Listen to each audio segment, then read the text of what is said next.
Buonasera a tutti. Iniziamo il Consiglio Comunale con l'appello. Grazie. Buonasera a tutti, procedo con l'appello. Sarto Marco. Montisano Vera. Perissinotto Nicola, assente giustificato. Zia Paolo. Canta Elisa. Di Vece Daniela. Trevisan Elisa. Presente. Bravin Rachele.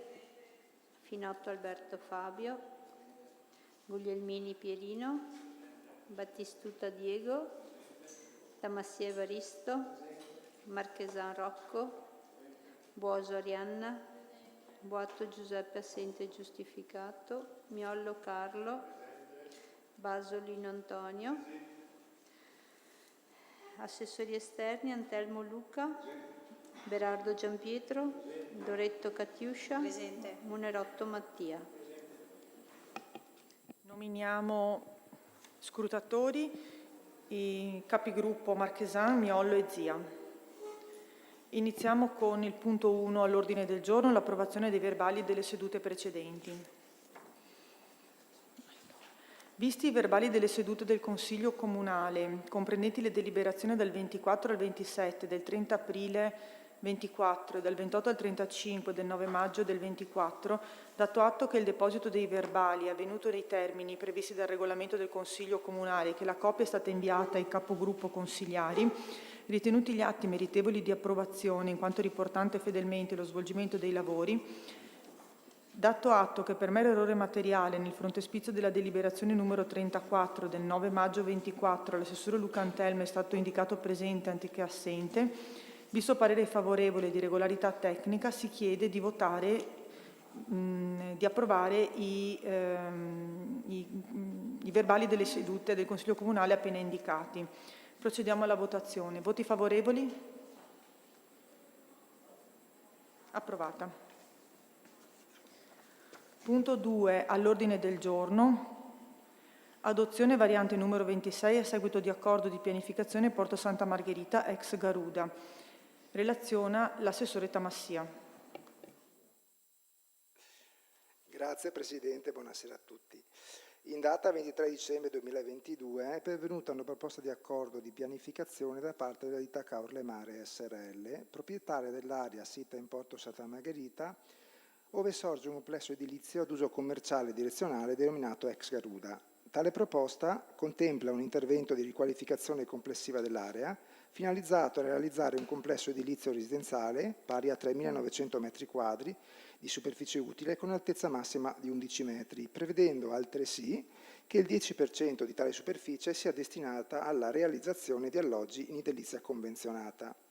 Riscontrato che la suddetta proposta viene incontro a quelle che sono le esigenze di riqualificazione di aree residuali e non, lasciate incolte in stato di abbandono del patrimonio edilizio esistente e che nello specifico la proposta della ditta Caorle Mare SRL permetterà di riqualificare un'area baricentrica della località di Porto Santa Margherita, abbandonata in degrado da oltre 20 anni, andando a soddisfare esigenze abitative stabili e turistiche, nonché la realizzazione, ripeto, del 10% del totale della possibilità edificatoria prevista dall'accordo in alloggi di residenza convenzionata.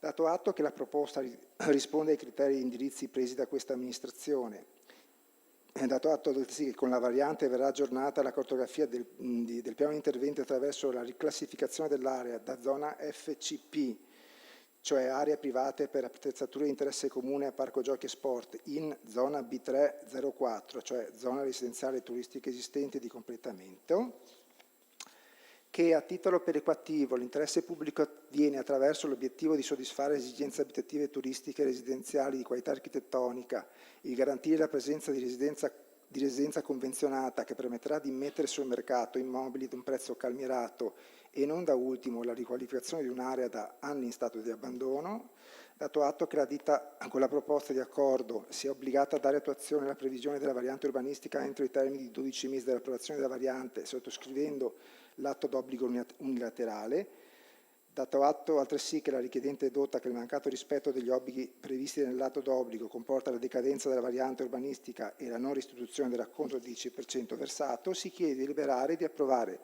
questo accordo di pianificazione ai sensi dell'articolo 6 della legge regionale Veneto 11/2004, di adottare la variante 26 del piano degli interventi di recepimento dell'accordo di pianificazione. Grazie. Interventi su questo punto? Nessuno? Possiamo passare alle dichiarazioni di voto. Prego, capogruppo Zia. Grazie Presidente. A riguardo del punto esposto esprimiamo parere favorevole. Prego, capogruppo Marchesan. Grazie Presidente, buonasera a tutti, anche noi parere favorevole. Prego, capogruppo Miollo. Buonasera, grazie Presidente, voto favorevole. Passiamo alla votazione. Voti favorevoli? Unanimità.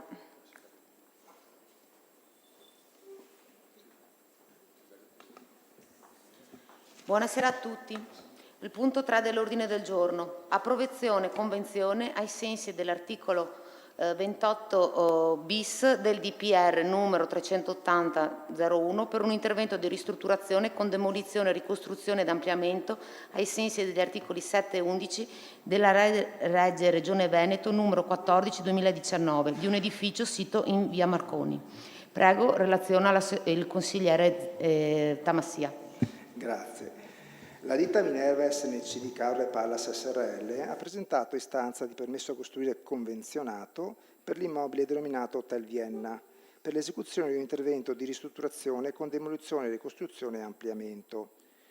L'immobile ricade in zona territoriale omogenea di 5 e alla capacità edificatoria da PRG si aggiungono gli incentivi volumetrici dell'articolo 7 della legge regionale 14/2019, cioè Veneto 2050, comportando una superficie complessiva di progetto pari a 3.412,15 metri quadri. L'incremento derivante dall'applicazione della legge Veneto 2050 pari a 1.090,96 metri quadri che col volume complessivo generato all'intervento supera i 2.000 metri cubi, l'intervento quindi è soggetto al reperimento, oltre che dei parcheggi privati, anche di area standard ad uso parcheggio e verde pubblico. L'incentivo è altresì soggetto a applicazione del contributo straordinario per interventi in deroga a un variante dello strumento urbanistico. Atteso che, relativamente all'obbligo di realizzare opere di urbanizzazione conseguenti all'incremento di volume, oltre a quello previsto dal piano di interventi, da destinare a parcheggio e verde pubblico, a fronte della presenza di idonee dotazioni territoriali nelle aree contermini e nell'impossibilità di reperire tali aree in localizzazioni razionali idonee a garantire la corretta fruibilità, risulta più funzionale all'intero intervento procedere alla monetizzazione degli standard. La valutazione del contributo straordinario è calcolata in riferimento alla superficie utile derivante dall'applicazione del solido Veneto 2050, definita in metri quadri 1090,96. È stato determinato il corrispettivo per la monetizzazione di tali dotazioni territoriali per importo totale di 73.484,18, di cui 37.229 per area verde e 36.154 per area parcheggio. Ritenuto che per le finalità in premessa occorre procedere all'approvazione dello schema di convenzione allegato al presente atto che disciplina l'esecuzione dell'edificio secondo le indicazioni planivolimotiche proposte, nonché la monetizzazione degli standard urbanistici e la corresponsione del contributo straordinario, si chiede di deliberare di prendere atto della domanda di permesso di costruire convenzionato, appena esposta, di dare atto che relativamente all'obbligo di realizzare opere di urbanizzazione conseguente all'incremento di volume da destinare a parcheggio e verde, si procede alla loro monetizzazione così come quantificata, di prendere atto che in virtù di quanto stabilito è stato quantificato il contributo straordinario e di approvare l'allegato schema di convenzione che disciplina l'esecuzione dell'edificio secondo le indicazioni plani volumetriche, unitamente alla monetizzazione degli standard. Grazie. Ci sono interventi in merito a questa delibera? Passiamo alle dichiarazioni di voto. Capogruppo Zia. Grazie. A riguardo del punto esposto esprimiamo parere favorevole. Capogruppo Marchesan. Anche noi parere favorevole. Capogruppo Miollo. Parere favorevole. Passiamo alle votazioni. Voti favorevoli? Unanimità. E passiamo anche alla votazione dell'immediata eseguibilità. Voti favorevoli? Unanimità. Grazie.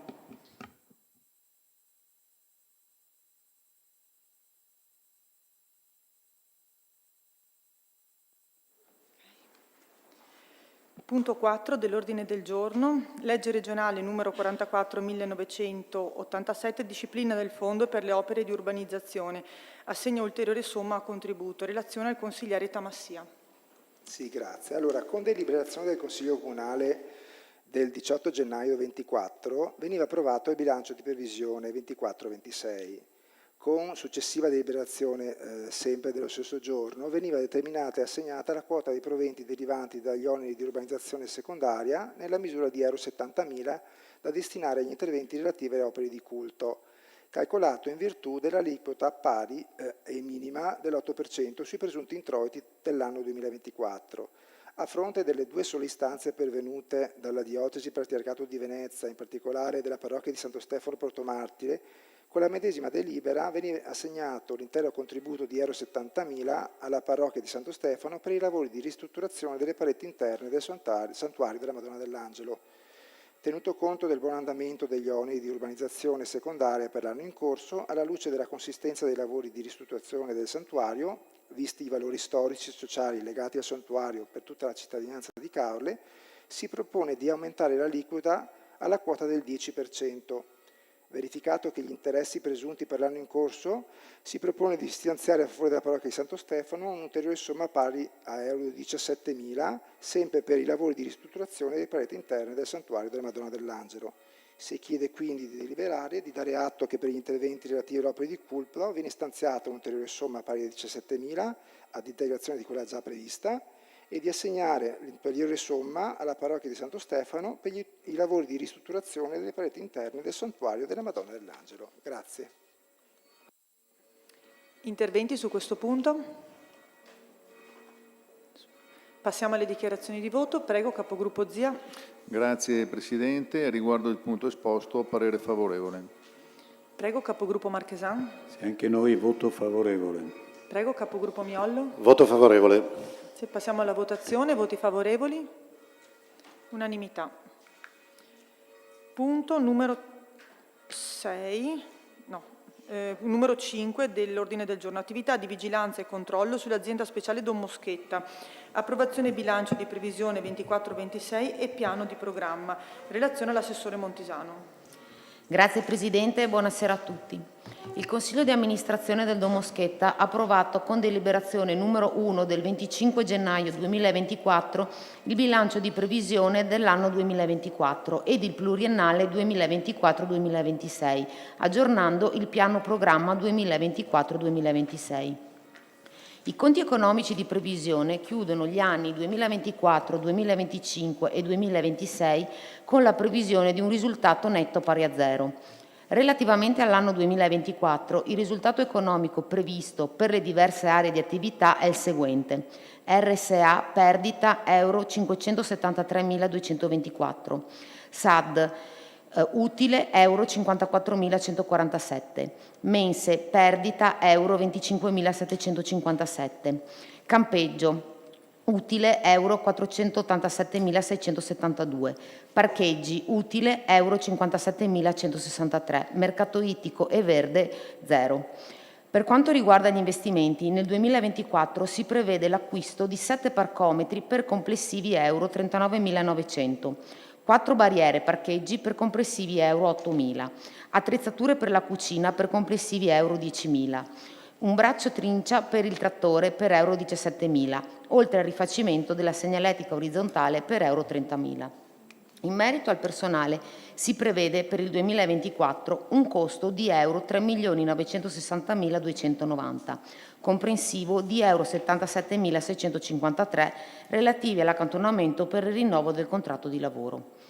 Con nota protocollo 7405 del 21 febbraio 2024, il settore finanze ha chiesto alcuni chiarimenti ed approfondimenti all'azienda speciale in merito all'RSA e al servizio mensa. Con nota protocollo 19.956 del 17 maggio 2024 si è ricevuto risposta a quanto richiesto. Per quanto riguarda il servizio mensa, va premesso che l'azienda svolge questo servizio nei confronti degli ospiti della RSA, dei beneficiari del servizio di pasti a domicilio, delle scuole pubbliche, delle scuole paritarie e degli asili nido privati. Si è rilevato un disallineamento tra i ricavi di vendita dei pasti verso i diversi beneficiari con i rispettivi costi di produzione. Si evidenzia che il servizio di fornitura pasti nei confronti degli ospiti dell'RSA e il servizio di consegna pasti a domicilio sono per loro natura integrati nei rispettivi servizi principali, mentre il servizio mensa nei confronti delle scuole pubbliche permette di assolvere le prestazioni inerenti al diritto allo studio di cui al decreto legislativo 63 del 13 aprile 2017. Questi due servizi godono dei trasferimenti da parte del Comune necessari a copertura dei costi sociali, corrispondenti alla differenza tra il costo di produzione e il corrispettivo applicato, e non generano alcun disavanzo a carico del bilancio dell'azienda speciale Domoschetta. Il servizio mensa verso le scuole paritarie e gli asili nido non gode di questi trasferimenti e genera disavanzi nel bilancio dell'azienda. Si richiede, con la delibera di oggi, di provvedere al riallineamento dei ricavi di vendita dei pasti verso questi soggetti, con i rispettivi differenti costi di produzione. Inoltre si chiede all'azienda speciale di supportare il Comune per mettere a punto ulteriori interventi a supporto delle famiglie beneficiarie dei servizi delle scuole paritarie e degli asili nido. In merito alla RSA è stato chiarito che il risultato negativo è conseguenza di più elementi. Innanzitutto, solamente 76 dei 90 posti disponibili a seguito di provvedimento delle competenti autorità può essere utilizzato. Viene rilevato che, come conseguenza dell'allungamento e del miglioramento dello stile di vita, si sta verificando l'accoglimento in struttura di anziani con maggiori bisogni assistenziali. Inoltre, da fine luglio 2023, l'ASL 4 non ha più erogato impegnative di residenzialità per gli anziani in graduatoria, causando il blocco di nuovi ingressi. Di fronte a questo scenario in rapida evoluzione, l'azienda speciale ha agito adottando una procedura e un regolamento adeguati all'accoglimento dei privati. Il CDA, con delibera del 10 ottobre 2023, ha approvato un aumento tariffario, anche per i residenti, per il 2024 ed è in previsione la deliberazione di un ulteriore aumento per il 2025.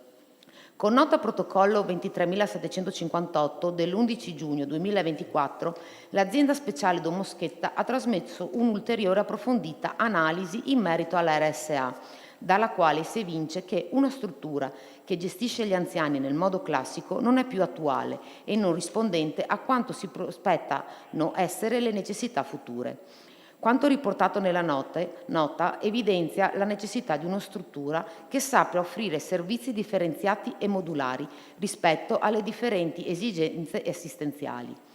Preso atto della situazione attuale, della presunta evoluzione della situazione relativa alla RSA e tenendo conto altresì delle decisioni del CDA già prese e previste in merito alle tariffe, si chiede all'azienda speciale di compiere ogni ulteriore sforzo per l'ottimizzazione della gestione e riduzione del disavanzo. Si prende atto del superamento del progetto di ristrutturazione e ampliamento già realizzato e che l'azienda non ha i fondi necessari per una nuova progettualità. Si richiede all'azienda di sviluppare, con il sostegno finanziario del Comune, una soluzione per la trasformazione dell'attuale RSA in un centro residenziale multiservizi, in linea con il mutato contesto sociosanitario. Grazie. Interventi su questo punto? Passiamo alle dichiarazioni di voto. Prego, Capogruppo Zia. Grazie Presidente. Riguardo il punto esposto esprimiamo parere favorevole. Prego, Capogruppo Marchesan. Grazie Presidente, noi parere contrario. Prego, Capogruppo Miollo. Sì, grazie. Noi esprimiamo voto di astensione. Passiamo alle votazioni. Voti favorevoli? Contrari? Astenuti? Questa qua. Quindi è stata approvata. Punto 6 dell'ordine del giorno. Ratifica variazione di bilancio approvata in via d'urgenza con deliberazione della Giunta Comunale numero 35 del 30 maggio 24, avente ad oggetto variazione d'urgenza al bilancio di previsione finanziario 24-26 e contestuale variazione al PEG 24-26. Relazione all'assessore Montisano. Grazie Presidente. Con la delibera di oggi si chiede di ratificare la delibera di Giunta numero 135 del 30 maggio 2024, avente ad oggetto variazione d'urgenza al bilancio di previsione finanziaria 2024-2026 e contestuale variazione al PEG, resasi necessaria per dare seguito alle richieste degli uffici. La citata delibera di Giunta ha modificato il finanziamento relativo ad opere data la necessità di dare sollecita attuazione al procedimento di spesa. La nuova rotatoria di accesso a Porto Santa Margherita e l'escavazione del Rio Interno, invece che da oneri di urbanizzazione, saranno finanziati da avanzo di amministrazione libero per totali euro 525.000, mentre i lavori di riqualificazione di Corso Rovigno, Piazza Spalato e Piazza Sebenico, invece che da avanzo di amministrazione libero, saranno finanziati con oneri di urbanizzazione per totali euro 525.000. Sono stati destinati euro 39.000 per l'acquisto di un nuovo automezzo per il trasporto sociale, data la sopraggiunta necessità di sostituire quello già a disposizione del settore servizi alla persona. Inoltre, la somma di euro 45.500, quale rimborso relativo al premio non goduto della polizza di assicurazione Allianz SPA, disdetta dalla stessa in data 26 aprile 2024, è stato destinato al pagamento del premio della nuova polizza. Grazie. Interventi su questo punto? Passiamo alle dichiarazioni di voto. Prego, capogruppo Zia. Grazie Presidente, esprimiamo parere favorevole. Prego, capogruppo Marchesan. Grazie Presidente, noi parere contrario. Prego, capogruppo Miollo. Grazie. Parere di astensione. Passiamo alla votazione. Voti favorevoli? Contrari? Astenuti? Votiamo anche l'immediata eseguibilità. Voti favorevoli? Contrari? Astenuti? È stata approvata.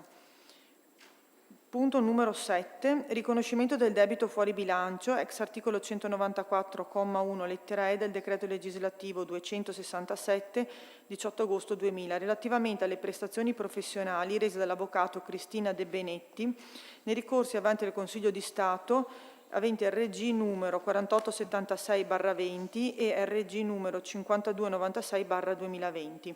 Relazione all'assessore Montisano. Grazie Presidente. A seguito del parere favorevole espresso dalla Giunta il 25 giugno 2020, con determinazioni dirigenziali numero 44 e 45 del 22 luglio 2020, l'avvocato Cristina De Benetti assumeva la difesa dell'ente relativamente ai ricorsi della ditta Ternopiù SRL presso il Consiglio di Stato. I preventivi presentati dall'avvocato ammontavano rispettivamente ad euro 17.671,85 e ad euro 24.200,12 ed entrambi erano onnicomprensivi di tutte le fasi e riferiti alle due annualità 2020 e 2021. Le determinazioni citate hanno impegnato la spesa delle fasi di studio ed introduttive relative all'anno 2020, che ammontano per entrambe ad euro 11.124,84 ciascuna. Veniva demandato ad un successivo atto nel 2021, qualora necessario, l'impegno delle somme restanti, rispettivamente pari ad euro 13.095,29 ed euro 6.547,01 per fase di istruttoria decisoria.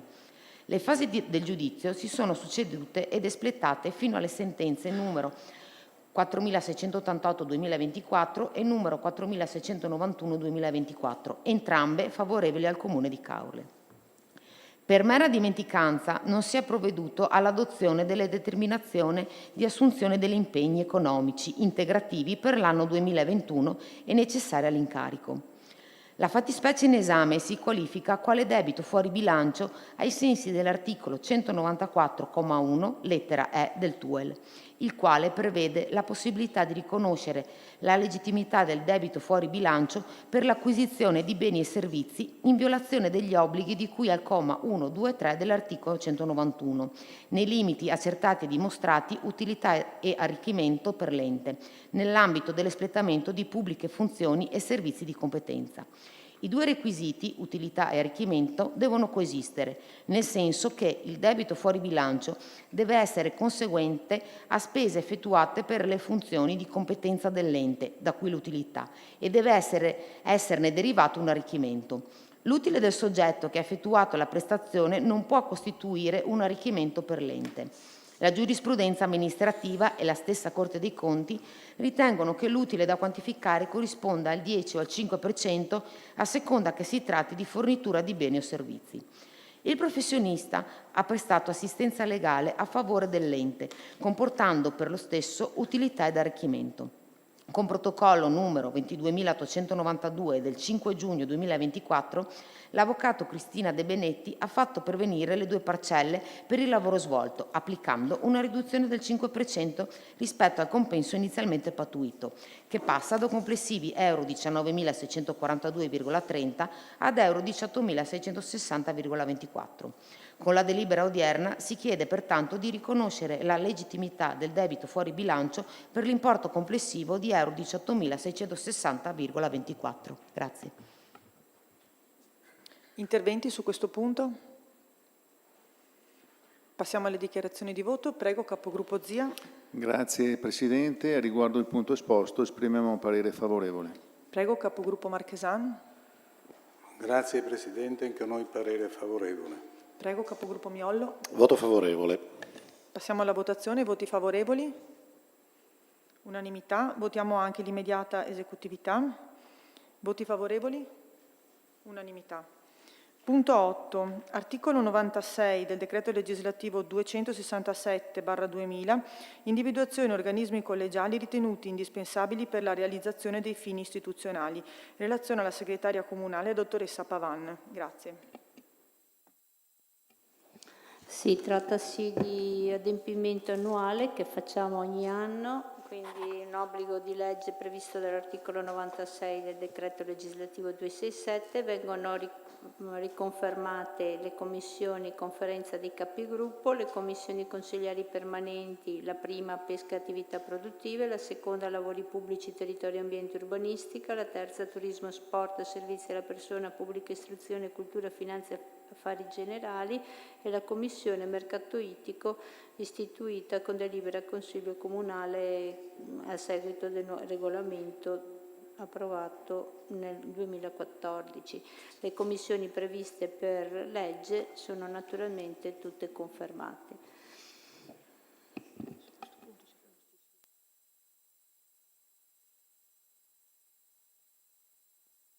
Se ci sono interventi su questo punto, passiamo alle dichiarazioni di voto. Prego, capogruppo Zia. Grazie Presidente. Esprimiamo parere favorevole. Prego, capogruppo Marchesan. Grazie Presidente, anche noi voto favorevole. Prego, capogruppo Miollo. Voto favorevole. Passiamo alla votazione. Voti favorevoli? Unanimità. Passiamo al punto 9 dell'ordine del giorno. Approvazione ordine del giorno avente ad oggetto sostegno per le iniziative volte ad individuare una convivenza pacifica tra la popolazione israeliana e palestinese. Allora, premesso che il 7 ottobre del 2023 le milizie di Hamas hanno colpito alcune città e kibbutz nei pressi della striscia di Gaza e a seguito dell'attacco di Hamas il governo di Israele sta procedendo con imponenti bombardamenti e attacchi militari sulla striscia di Gaza che hanno portato alla morte di migliaia di persone palestinesi, la cui maggior parte sono civili, e che il protrarsi di questa grave situazione conflittuale sta causando gravi perdite e profondi disagi per i civili da entrambe le opposte fazioni. Da un lato per i civili che si trovano ancora sulla striscia di Gaza a causa della chiusura dei confini che impedisce il passaggio di rifornimenti umanitari, così che non è più possibile avere ragionevoli quantità di cibo, acqua, elettricità, carbonari e medicinali, rendendo di fatto estremamente difficile ogni attività umana a partire da quelle basilari per la vita, tra cui nutrirsi e curarsi. Dall'altra parte, però, anche la vita degli israeliani ancora ostaggio di Hamas è in perdurante pericolo e non si sa quanti di loro siano ancora effettivamente vivi. Dopo il 7 ottobre, in risposta all'attacco di Hamas, è stata imposta la migrazione forzata della popolazione palestinese della striscia di Gaza da nord a sud e viceversa, e nelle tese relazioni tra Hamas e Israele è stato anche più volte sfiorato l'allargamento del conflitto con il pericolo di coinvolgimento di altri stati confinanti. Non è possibile, inoltre, dimenticare che ad oggi questa grave situazione internazionale che tocca Israele e Palestina non è la sola a martoriare le popolazioni civili, in quanto molteplici sono gli scenari di guerra disseminati in molta parte della terra. Non vogliamo infatti dimenticare che molti altri, appunto, sono i conflitti armati che faticano a trovare una risposta a livello internazionale e colpiscono le popolazioni, rendendo di fatto impossibile il godimento dei diritti umani che noi siamo abituati a conoscere in questo tempo di pace. Considerato che Cicaorle è città di pace e come tale afferma che la guerra non deve essere mai l'unica via di uscita o la soluzione di un rapporto, e rifiuta di conseguenza il bipolarismo dell'odio e la logica della vendetta che distrugge ogni senso non solo di giustizia ma soprattutto di unanimità, visto lo statuto comunale, dato atto che questo argomento è stato anche sottoposto all'esame della terza commissione consiliare e valutato che se appunto si intende presentare questa deliberazione che non necessita di altri pareri di regolarità tecnica, si chiede a questo Consiglio Comunale di deliberare e di esprimere alle popolazioni coinvolte la propria vicinanza, di auspicare che la popolazione palestinese e la popolazione israeliana possano vivere al più presto una vita libera e dignitosa, in pace e con pari diritti, ponendo fine alla spirale di violenza che ne sta contraddistinguendo tragicamente la storia e le storie personali. E si chiede anche l'impegno al Sindaco e alla Giunta affinché continuino nello svolgimento di attività sociali, finché questo Comune continui nello svolgimento di attività sociali e culturali che continuino a promuovere nella nostra cittadina la cultura della pace, del dialogo, del confronto pacifico e della convivenza nel reciproco rispetto sociale, culturale e religioso. E anche che ci si impegni a sostenere ogni tentativo di dialogo e riappacificazione in sede locale, nazionale e internazionale perché sia fatto ogni sforzo affinché venga disposto immediatamente il cessate il fuoco a salvaguardia dei civili coinvolti nelle ostilità, che vengano immediatamente liberati gli ostacoli israeliani e stranieri, che venga immediatamente revocato l'assedio totale e l'embargo sulla striscia di Gaza, ripristinando il pieno rispetto dei diritti sociali, civili ed economici di ogni persona, e che vengano immediatamente attivati corridoi umanitari e canali protetti per l'ingresso nella striscia di Gaza agli aiuti umanitari, che venga assicurato il rispetto delle norme internazionali e dei trattati e che vengano messe in atto tutte le misure affinché sia avviato al più presto, sotto l'egida degli organismi internazionali, un processo di pace duraturo per quanto possibile e definitivo, ma soprattutto che tutti questi sforzi della comunità internazionale vengano profusi anche negli altri scenari di guerra. Se ci sono interventi su questo punto, passiamo alle dichiarazioni di voto. Prego, Capogruppo Zia. Grazie Presidente, esprimiamo parere di approvazione del punto esposto. Grazie. Prego, Capogruppo Marchesan. Grazie Presidente, anche noi approviamo il punto esposto. Prego, Capogruppo Miollo. Voto favorevole. Grazie. Passiamo alla votazione. Voti favorevoli? Approvato all'unanimità. Vi ringrazio. Questo era l'ultimo punto all'ordine del giorno. La seduta è chiusa.